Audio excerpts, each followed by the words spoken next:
bigezweho ku isi mu mareta agiye atandukanye.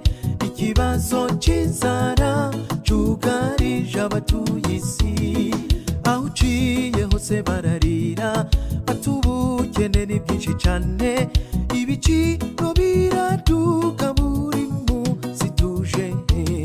Bamwe baridoga bati aya mareta yacu ni mabi, harakwiye impinduka ku batwara ibihugu. Ariko jewe siko mbibona, ntabwo ari ikibazo cy'amareta, turiko duhangana na bya bihe byahanuwe. Umurama so yawe, ibi bihe turimo si byo gukina n'aba, ibyahanuwe biri ku mugaragaro, igihe cyo kwitegereza.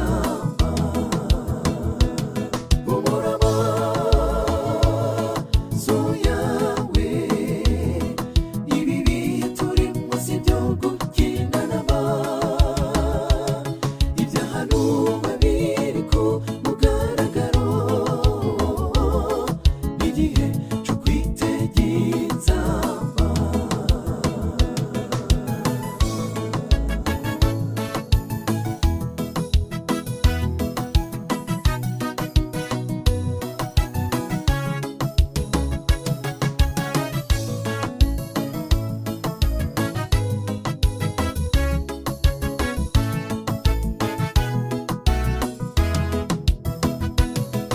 Ibihugu by'ibihangange bikoresha amanama menshi cyane ngo bahangane n'ikibazo cy'inzara cyateye isi.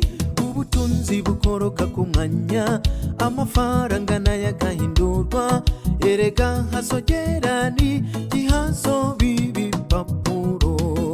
Ijambo ry'Uhoraho ryavuzwe ntabwo rizogira ubusa, riti mu gihe cya nyuma hazotera amapfa ku isi.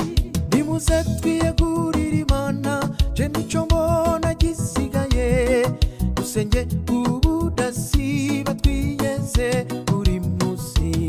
Umurama so yawe, ibi bihe turimo si byo gukina n'aba,